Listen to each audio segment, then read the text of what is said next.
Hello and welcome to a Firstpost POV. After multiple days of a brutal crackdown, the protests in Iran seem to have subsided for now. But all the focus has turned to the United States and to President Donald Trump. Remember, Trump said that help is on the way and he urged Iranian protesters to keep protesting out on the streets and not to let up and to capture Iranian institutions. The question is, will he actually follow through on that promise, deploy American soldiers and firepower to attack the regime?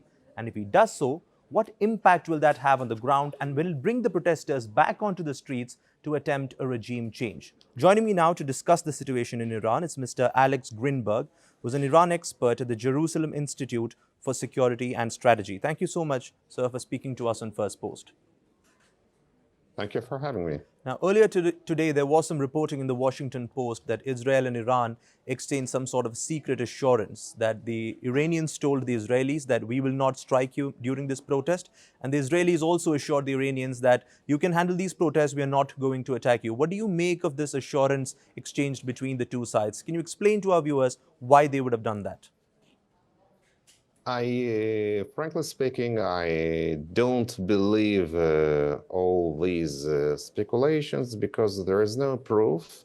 And although it sounds logical, because of course Israel won't strike Iran because of the protests, because with all our solidarity with the struggle of Iranian people, no country starts a war.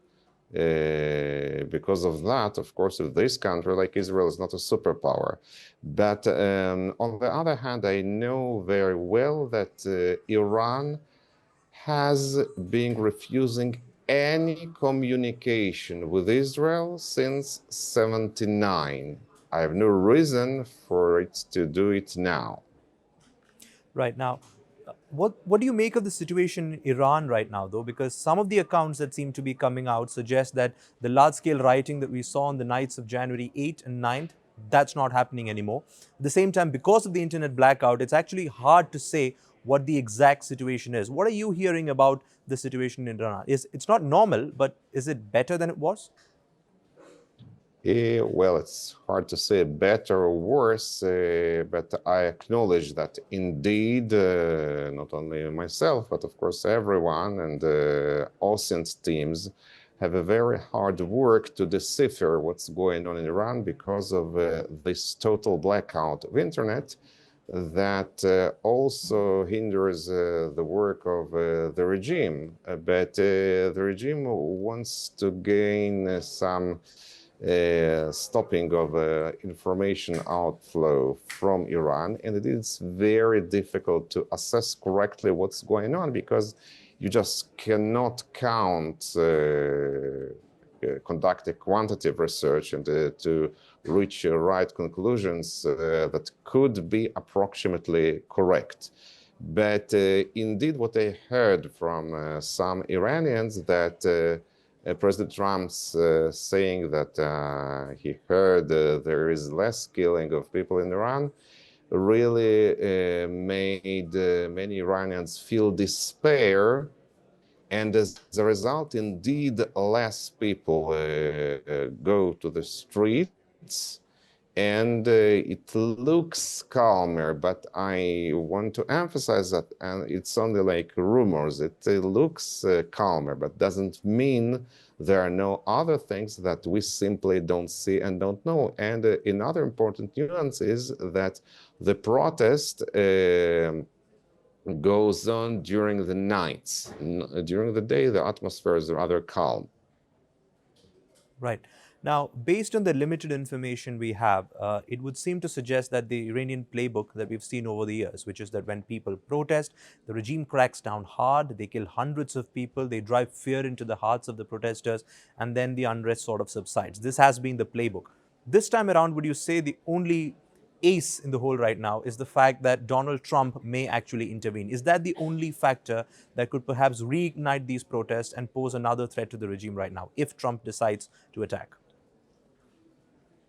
I think, of course, yes. If Trump decides to attack, no one knows what the outcome will be because, again, I can say it being a Soviet originate, no regime falls only due to protests alone. It doesn't happen because the RGC have weapons, they kill people, they have no problem to kill even more people. And from this point of view, it differs from the previous waves of protests because, look, they kill now thousands of people. I don't know whether it is only, cynically speaking, 6,000 or 12,000, but we're talking about like horrific, harrowing numbers. It's a harrowing oppression that has never seen before. And yes, you're completely right in the sense that it's a playbook of the regime. Let the protest wane, and then let's see.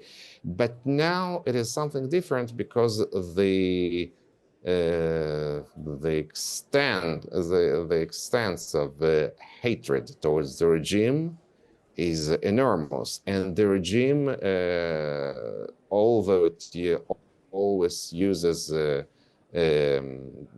stick and carrot tactics, now no carrots are left. So they don't know what to do, and even if they may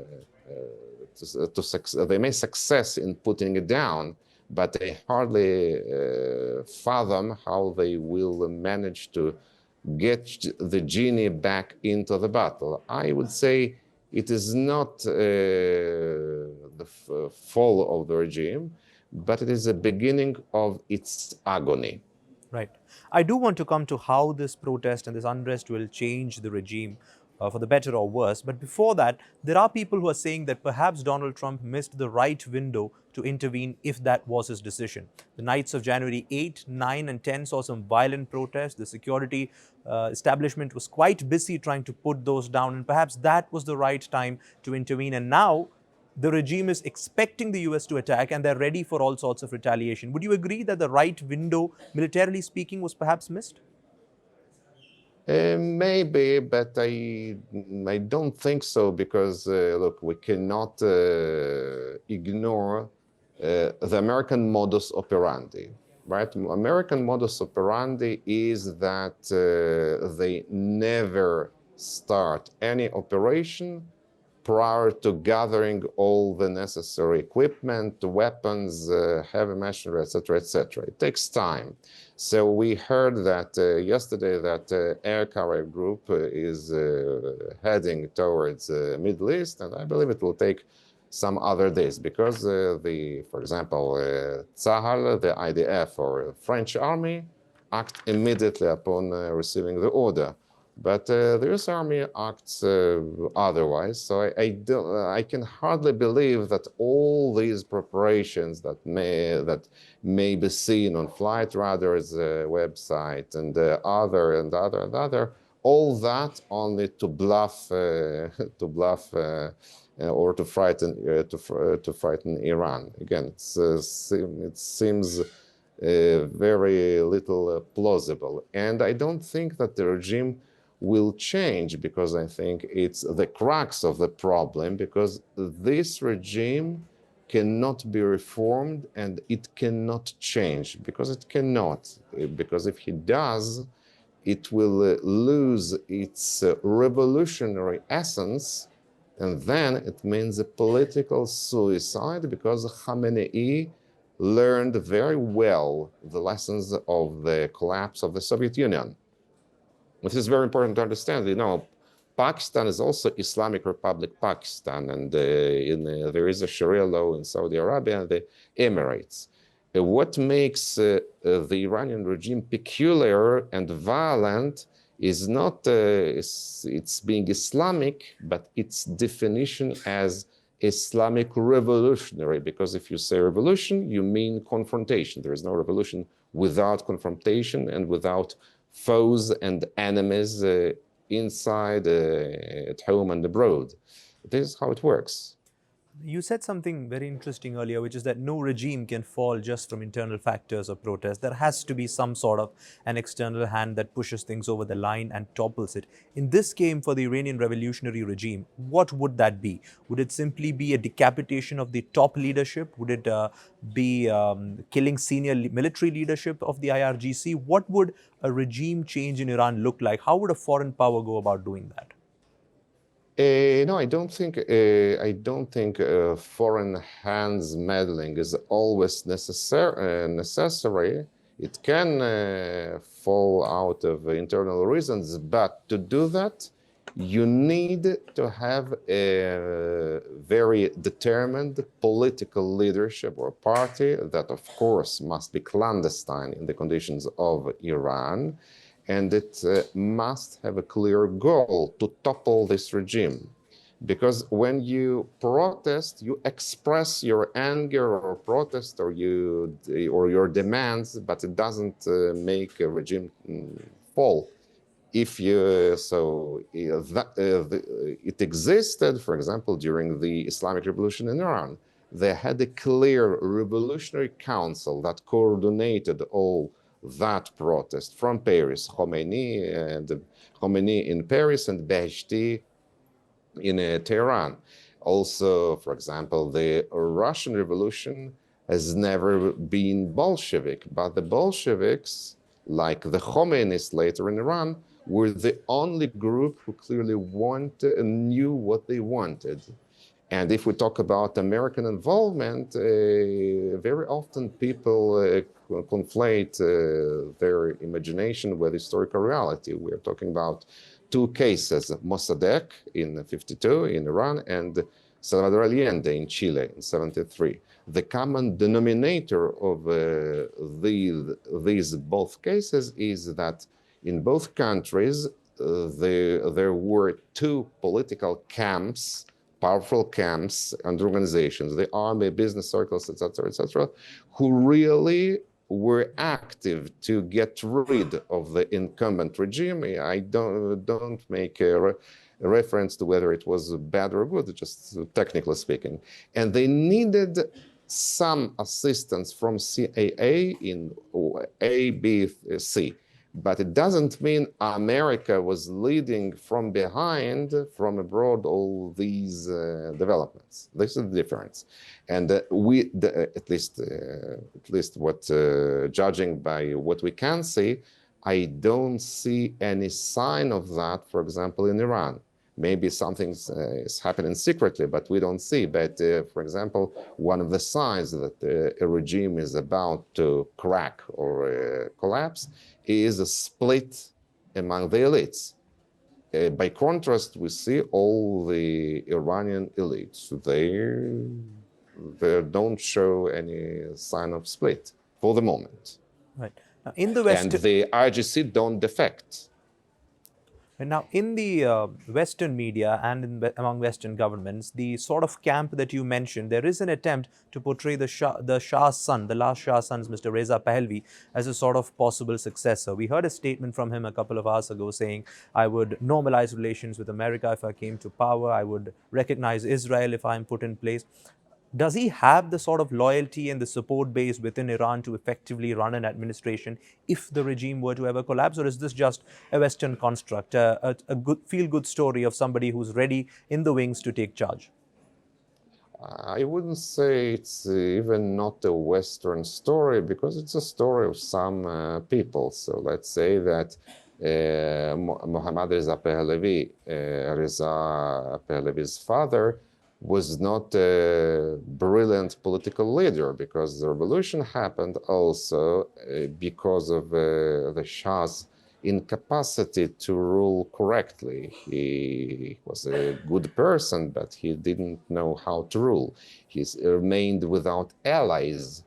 No one was ready to protect him. That's why he needed to escape. So this already is not a good start. It doesn't. No one knows anything about leadership qualities of Reza Pahlavi. And in general, it's very difficult, next to impossible, to gauge the measure of real support for Pahlavi, yes or no, in Iran, because he's abroad.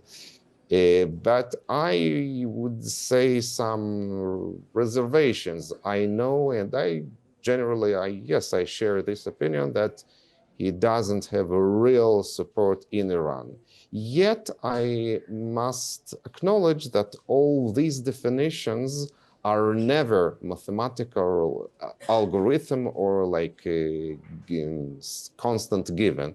They're always fluid, they may change. For example, on the one hand, it's true, you're right, he doesn't, I don't see mass support for him in Iran, but we could hear in all the Iranian cities people chanting Pahlavi Bargardad, Pahlavi return.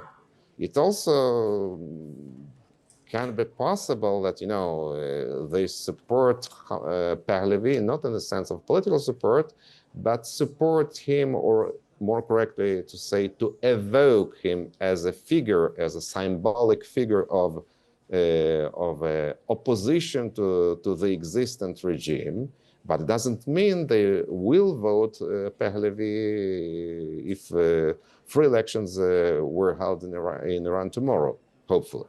But there is also another consideration thing that America hasn't, rightly so. I am sure that if the US administration decides that it wants to topple a regime in no matter what country, it can do that without Pahlavi or with Pahlavi. It doesn't matter. But America, after two devastating and useless wars that in the Middle East that cost thousands of lives, understands very well that it cannot conduct nation building and it cannot promise that Iran, under a new regime, will become a paradise on earth. So in that event, if America managed to put Pahlavi or someone else, okay, America will be held automatically as the only responsible for all bad things that may happen under a new regime.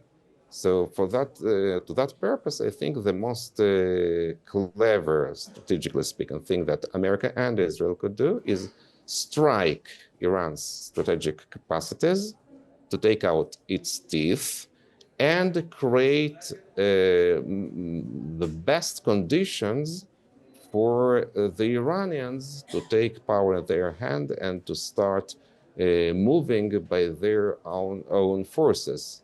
But again, neither America nor, of course, Israel cannot repair other countries. It is not done. It is not possible technically. You just mentioned that it's best for Iran and for Israel and the United States to strike the strategic capabilities of Iran. Now, I'm just wondering, a lot of people say that Prime Minister Netanyahu has been seemingly silent during this protest. We've seen him speak out in extremely strong words during the 2022-2023 protest during the Masha Amini time. But this time around, yes, we did see him give out that one statement saying the Persian and the Israeli people will live in peace again. But beyond that, he's been largely silent. Is there any particular reason for that?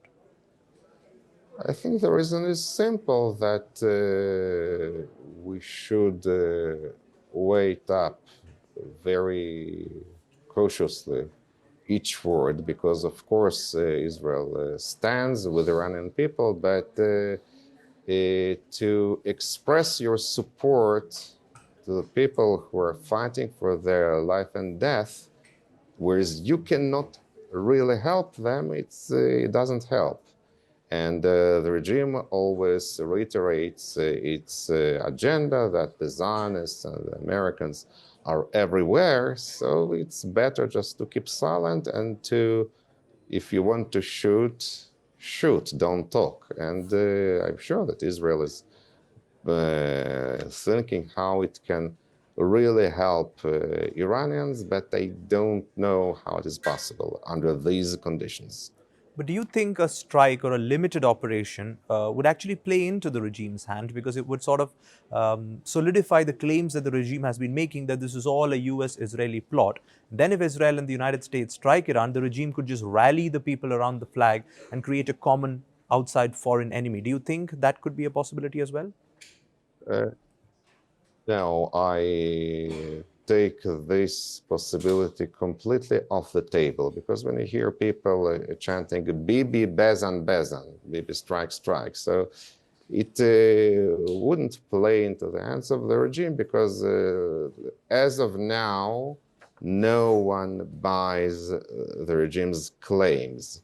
And of course, no Iranians will rally around the flag, around the regime. And look, I can hardly believe that the Iranians who were welcoming Israeli fighter jets from their windows during the June war will do otherwise now after this mass killing. It's something illogical. And either way, look, Israel, if it launches an operation, it is for achieving strategic goals and to remove a danger, for example, like ballistic missiles, for Israel. And it may, even if it will play into the hands of the regime, okay, so, you know, it's, there are priorities. If the priority is to remove a deadly danger, so you do this, even this, it comes at the price of something not so desirable, but less dangerous. Right.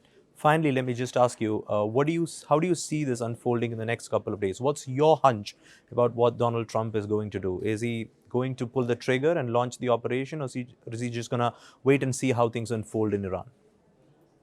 I think yes, because I can hardly believe all that only for bluff alone. And there are too many things at stakes, and I'm sure that President Trump realizes it very well. Right. Well, let's see how things unfold. The next 48 hours probably are going to be very crucial. President Trump was briefed on his military options in Iran yesterday. We're also hearing some reports that USS Abraham Lincoln and the strike carrier group is being redeployed from Southeast Asia to the Middle East. If that is true, then it does seem to suggest that the US is accumulating firepower in the region. We'll see how things unfold. But thank you so much, Mr. Alex Grinberg, for speaking to us on Firstpost. Thank you. Aapko dhanyavad.